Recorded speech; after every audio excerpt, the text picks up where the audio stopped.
Friends, અત્યારે આપણે અત્યારે શું શીખ્યા? તો કે આપણે જોયું તો કે આવૃત્તિ વિતરણ બનાવવું. આવૃત્તિ વિતરણનું કોષ્ટક બનાવતા શીખી ગયા ને? બધાને આવડી ગયું ને? તો હવે આપણે શું કરવાનું છે? તો કે પ્રશ્ન નંબર 9 આપણે શું કીધું છે કે એક છાત્રાલયમાં જુદી જુદી ભાષા બોલતા વિદ્યાર્થીઓને માહિતી નીચે પ્રમાણે છે. તો તેમાં પહેલું એમાં કીધું છે આ માહિતીનો પાઈ ચાર્ટ રચો. શું કીધું છે? પાઈ ચાર્ટ રચવાનો. એટલે કે આપણો ઓલો છે વર્તુળવાળામાં ચાર્ટ આવતો હતો એ રચવાનો છે. તો જુઓ શું કીધું છે? ભાષા કઈ આપી છે? ગુજરાતી, હિન્દી, અંગ્રેજી, મરાઠી, તમિલ અને તમિલ આપી છે. અને વિદ્યાર્થીઓની સંખ્યા કેટલી કીધી છે? 40, 12, 7, 4 અને 9. એટલે કે ગુજરાતી ભાષા આવડે છે એવા વિદ્યાર્થી કેટલા છે? 40. હિન્દી ભાષા બોલતા હોય એવા 12, અંગ્રેજી તો કે 7, મરાઠી તો 4, તમિલ તો 9. એમ કુલ વિદ્યાર્થી કેટલા છે? તો કે આ બધાનો સરવાળો એટલે કે 72. તો ફ્રેન્ડ્સ હવે શું કરીશું? તો કે હવે આવે ક્યાં સંખ્યા? એ વિદ્યાર્થીઓની સંખ્યા છે. તેને આપણે શું કરવું પડશે? તો તેને આપણે અંશ સ્વરૂપે એટલે કે ટકાવારી સ્વરૂપે લઈ જવું પડશે. તો શું કરવાનું? તો કે આપણે જે વર્તુળ હોય આ વર્તુળનો આપણે કેટલું માપ હોય? તો કે યસ કેટલું? 360 અંશ હોય. તો શું કરવાનું? પહેલું આપણે શું આપ્યું છે? ગુજરાતી. તો ગુજરાતીમાં કેટલા વિદ્યાર્થીઓને બોલતા આવડે છે? તો કે 40. એટલે કે 40 ના છેદમાં કેટલા કુલ વિદ્યાર્થીઓ છે આપણે? તો કે 72 ગુણ્યા 360. કેમ? તો કે આપણે કુલ વર્તુળનું કેટલા નું હોય? કેટલું માપ હોય વર્તુળનું? 360 અંશ. અને કુલ વિદ્યાર્થી કેટલા આપ્યા છે? 72. તેમાંથી કેટલા વિદ્યાર્થીઓને હિન્દી ગુજરાતી બોલતા આવડે છે? તો કે 40 વિદ્યાર્થીઓને. તો શું થશે હવે? તો કે હવે 72 50 360 થાય. તો ગુજરાતી બોલતા આવડતા વિદ્યાર્થીઓ કેટલા છે? તો કે 40 ગુણ્યા 5 એટલે કે 5 ચોક 20 એટલે કે 200. એટલે કે 200 અંશ. હવે જોઈએ તો કે હિન્દી. તો હિન્દી બોલતા આવડતું હોય એવા વિદ્યાર્થીઓ કેટલા છે? તો કે 12 અને છેદમાં કેટલા આવશે? 72. કેમ કે કુલ વિદ્યાર્થી કેટલા છે? 72. તેમાંથી કેટલાને બોલતા આવડે છે? 12 ને. અને ગુણ્યા 360. હવે 72 પંચા કેટલા થશે? તો કે 360. અને 12 પંચા તો કે 60 અંશ. હવે તેવી જ રીતના હવે કયું છે? તો કે અંગ્રેજી ભાષા. એટલે કે અંગ્રેજી. હવે અંગ્રેજી બોલતા આવડતો એવા વિદ્યાર્થીઓ કેટલા છે? તો કે 7. અને કુલ વિદ્યાર્થી કેટલા છે આપડા? 72 ગુણ્યા 360 અંશ.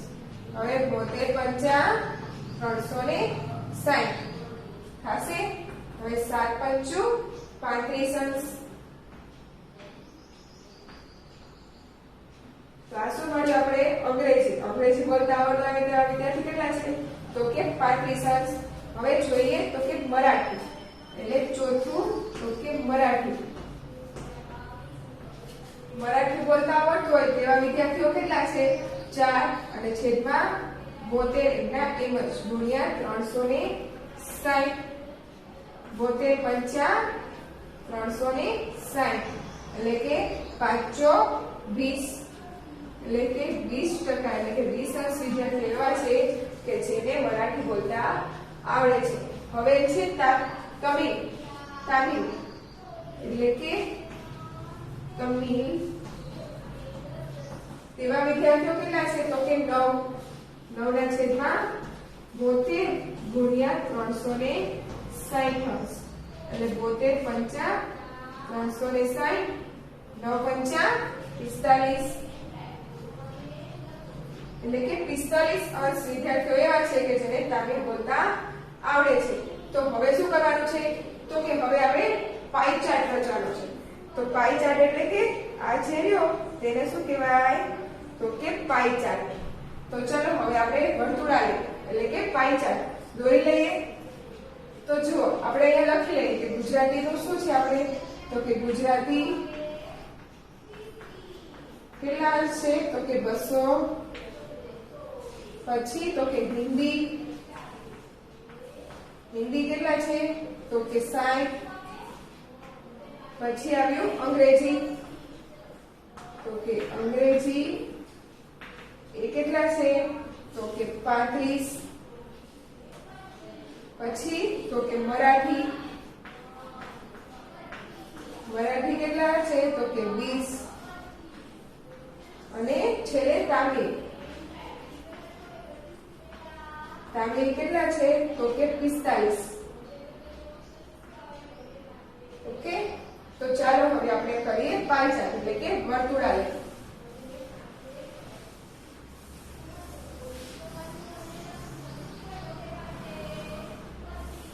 ફ્રેન્ડ્સ, વર્તુળાલેખ દોરવા માટે શું જોશે તો કે આપણે પરિઘ જોશું. તો ચાલો આપણે પરિઘની મદદથી અથવા તો શું કરીશું તો કે આપણી પાસે આ કાટખૂણો હોય તેની મદદથી આપણે દોરી લઈશું.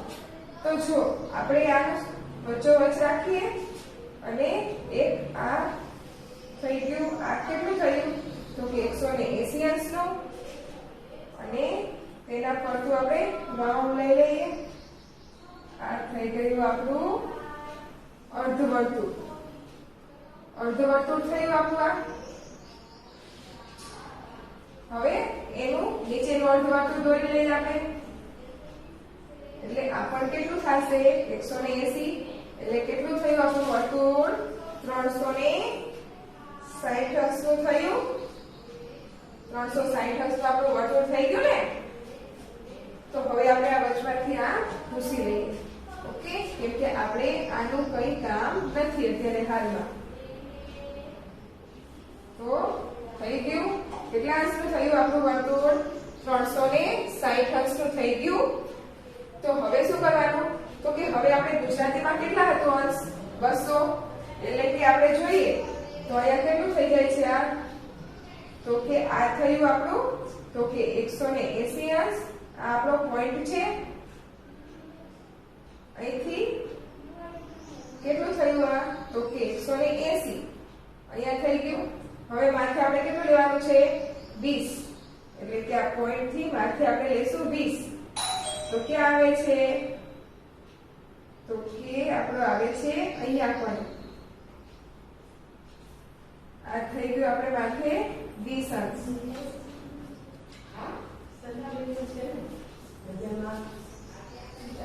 થઈ ગયું. અને અહીંયા કણે તો આપણે આ દોરી લેવાનું છે.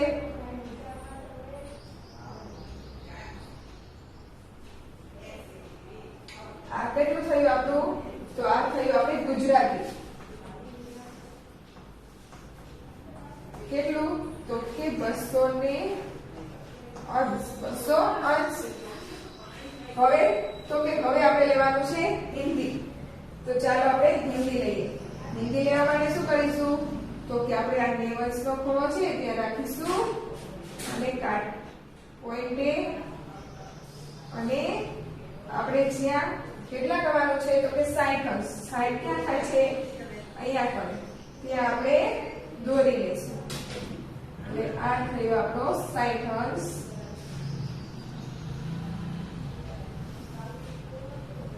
આ શું થયું આપણું 60 અંશ તો કે હિન્દી. તો ફ્રેન્ડ્સ, બધાને સમજાય છે ને? મારી સાથે સાથે કરો છો ને? તો ચાલો હવે જોઈશું આપણે 35 અંશ. તો અહીંયા પણ આપણે રાખીએ. આ થયું આપણો પોઈન્ટ અને આ થયું આપણું. હવે શું કરવાનું છે 35, એટલે કે 30 ને માથે 5, એટલે ત્યાં 35. તો હવે 35 આપણે કરી લઈશું. તો જો આ થયું આપણું 35 અંશ. 35 અંશ થયું. શું થયું આપણું 35 અંશ તો કે અંગ્રેજી. આ થઈ ગયું આપણું અંગ્રેજી. હવે શું બાકી રહ્યું મરાઠી અને તમિલ. હવે મરાઠી કેટલું છે આપણું તો કે 20 અંશ. તો હવે આપણે અહીંયા પોઈન્ટ રાખીશું અને 20 અંશ લેશું. તો આ થયું આપણું 20 અંશ. તો હવે આપણે એ પણ દોરી લેશું. આ થઈ ગયું આપણું 20 અંશ. તો 20 અંશ શું મળ્યું આપણું? તો કે મરાઠી. મરાઠી કેટલું? તો કે 20 અંશ. હવે શું આ બાકી રહ્યું? તો જુઓ 45 અંશ થાય છે. તો કે હા થયું 45 અંશ. એટલે કે આ શું થયું? તમિલ. તમિલ થયું કેટલું? તો કે 45 અંશ. તો ફ્રેન્ડ્સ આ શું થઈ ગયો આપણો પાઈ ચાર્ટ અથવા તો વર્તુળાલેખ. તો ફ્રેન્ડ્સ બધાને સમજાઈ ગયો ને? હવે જો પૂછવામાં આવે તો આવડે ને બધાને? તો ચાલો હવે જોઈએ આપણે આમાં આગળ. હવે શું આપ્યું છે આપણને કે 10મા પ્રશ્નમાં કે પ્રત્યેક વિધાન સાચું બને તે રીતે ખાલી જગ્યા પૂરો. શું કીધું છે? પહેલું કે વર્તુળાલેખને ખાલી જગ્યા પણ કહે છે. તો ફ્રેન્ડ્સ અત્યારે જ આપણે વર્તુળાલેખ કર્યો, તેને બીજું શું કહેવાય? વર્તુળાલેખને બીજું પાઈ ચાર્ટ. એટલે કે વર્તુળાલેખને શું કહેવાય છે? બીજું પાઈ ચાર્ટ પણ કહે છે. હવે જોઈએ આપણે બીજું. તો તેમાં શું કહેવાય છે? વર્તુળાલેખમાં 20% ખોરાકી ખર્ચ દર્શાવો વૃત્તાંશનો ખાલી જગ્યા ખૂણો બતાવીશું. હવે કેટલા કીધા છે? 20 અંશ. હવે 20 અંશ શોધવું હોય તો 20 અંશ એટલે અંશ કાઢવા છેદમાં શું આવે? 100 અને વૃત્તાંશ. તો કે વૃત્તાંશ એટલે કે વર્તુળાલેખ કુલ કેટલા અંશનો હોય? 360 અંશનો હોય. તો આ 0 જાય, આ 0 જાય, આ 0 જાય, આ 0 જાય.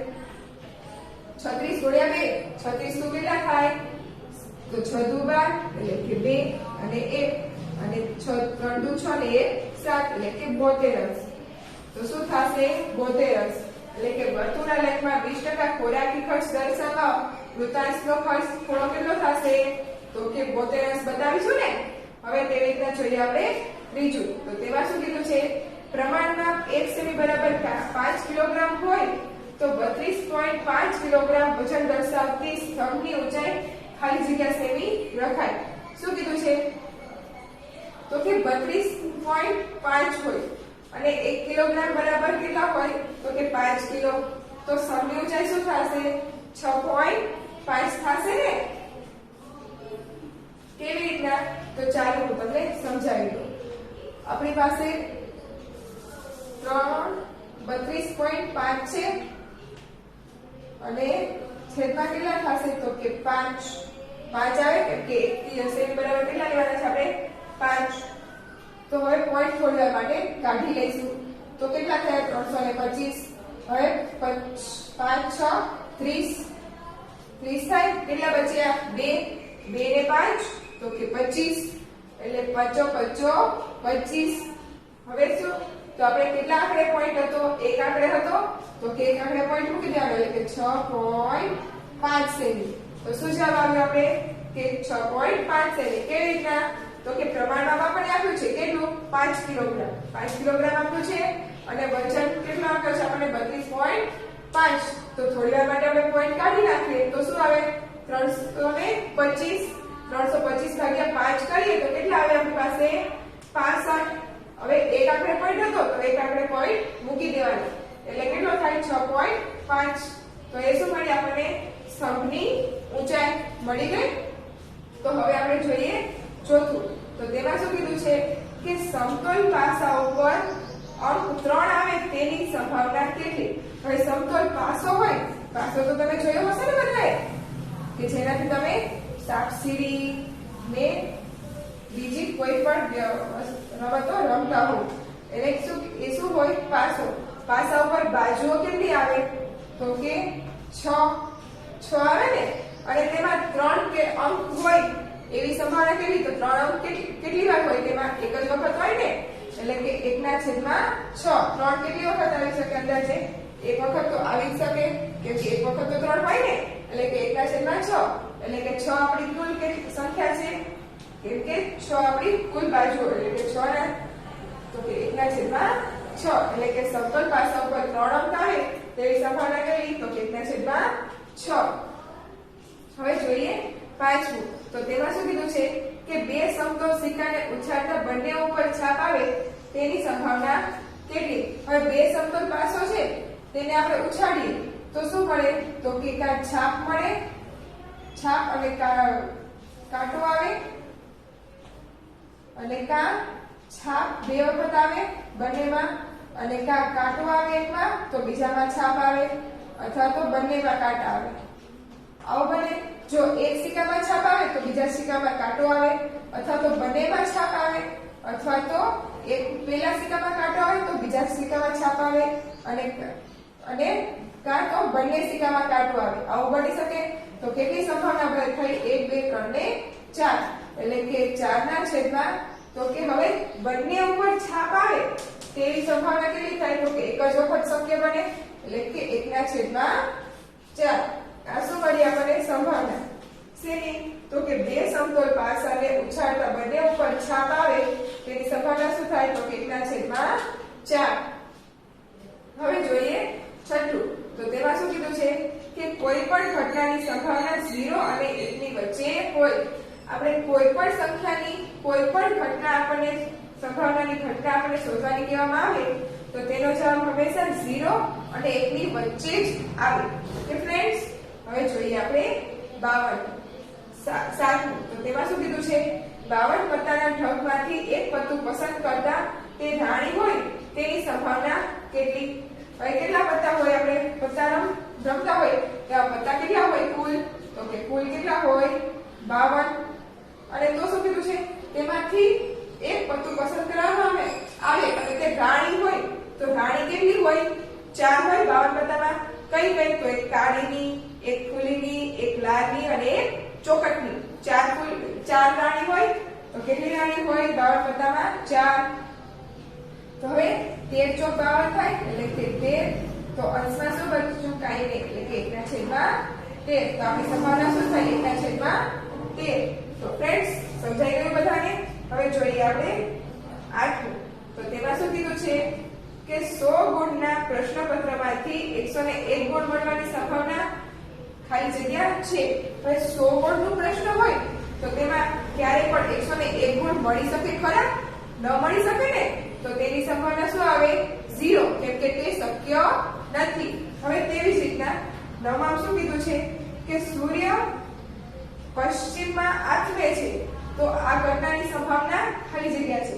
હવે સૂર્ય હંમેશા આથમે કઈ દિશામાં? પશ્ચિમમાં. પશ્ચિમમાં આથમે ને તો એ ઘટના કેવી ઘટના કહેવાય? ચોક્કસ ઘટના, કે તેમાં ક્યારેય ફેરફાર થઈ શકે નહીં. તો તેની સંભાવના શું આવે? તો કે 1. હવે તેવી રીતના જોઈએ 10મું. તો તેમાં શું કીધું છે? પાસાને ઉછાળતા તેના ઉપર એકી સંખ્યા મળવાની સંભાવના ખાલી જગ્યા. હવે પાસા ઉપર કુલ આપણને કેટલા સંખ્યા આપણને મળી શકે? તો કે 6 મળી શકે. હવે તેમાંથી એકી સંખ્યા કઈ કઈ હોય? તો એકી સંખ્યા કઈ મળે? 1 3 અને 5. કેટલી થઈ? 1 2 ને 3 એટલે કે 3. 3 દુ 6 એટલે કે 1 ના છેદમાં 2. આ શું મળી આપણને? તો કે પાસાને ઉછાળતા એકી સંખ્યા મળવાની સંભાવના શું મળી? 1 ના છેદમાં 2. હવે તેવી જ રીતના જોઈએ 11. તો તેમાં શું કીધું છે? પાસાને ઉછાળતા તેના ઉપર એકી સંખ્યા મળવાની બેકી સંખ્યા મળવાની સંભાવના. તો પાસાની કુલ સંખ્યા કેટલી હોય? તો કે 6. અને તેમાંથી બેકી સંખ્યા કઈ થાય? તો કે 2 4 અને 6. કેટલી થશે? 3. એટલે કે 3 દુ 6 એટલે કે 1 ના છેદમાં 2. આ શું મળી આપણને? તો કે પાસાને ઉછાળતા ઉપર બેકી સંખ્યા મળવાની સંભાવના કેટલી? તો કે 1 ના છેદમાં 2. હવે તેવી રીતના જોઈએ આપણે 12. તો તેમાં શું કીધું છે? પાસાને ઉછાળતા ઉપર અવિભાજ્ય સંખ્યા મળવાની સંભાવના કેટલી? અવિભાજ્ય એટલે કે જેને ભાગી ન શકાય તેવી. તો તેવી કઈ સંખ્યા મળે? તો કે 3 અને 5 અને 1. 1 3 ને 5 એ કેવી સંખ્યા છે કે જેને ભાગી શકાય નહીં. તો કેટલી સંખ્યા મળી આપણને? 3. અને કુલ કેટલી હોય? તો કે 6. 3 દુ 6 એટલે કે 1 ના છેદમાં 2. આ શું મળી આપણને? તો કે પાસાને ઉછાળતા ઉપર અવિભાજ્ય સંખ્યા આવે તે મળવાની સંભાવના શું છે? તો કે 1 ના છેદમાં 2. તો ફ્રેન્ડ્સ, બધાને સમજાઈ ગયું ને? તો ચાલો હવે આપણે આગળ જોઈશું. તો ફ્રેન્ડ્સ, આ ચેપ્ટર રહ્યું એ અહીંયા પૂર્ણ થાય છે. પરંતુ તમારે શું કરવાનું આનું? તો કે યસ, તમારે શું કરવાનું છે આનું? તો કે રિવિઝન ચાલુ રાખવાનું છે. કે જેથી તમને આ ચેપ્ટર હંમેશ માટે યાદ રહી જાય અને ગમે ત્યારે આ ચેપ્ટર વિશે કોઈ પણ પ્રશ્ન કે કોઈ પણ દાખલો પૂછવામાં આવે તો તમને બધાને ચોક્કસ એટલે કે સારામાં સારી રીતે આવડી જાય. તો ફ્રેન્ડ્સ, આનું રિવિઝન તમે ચાલુ રાખશો ને? તો ચાલો હવે આપણે આગળ નવા ચેપ્ટર સાથે આપણે આગળ મળીશું. ઓકે.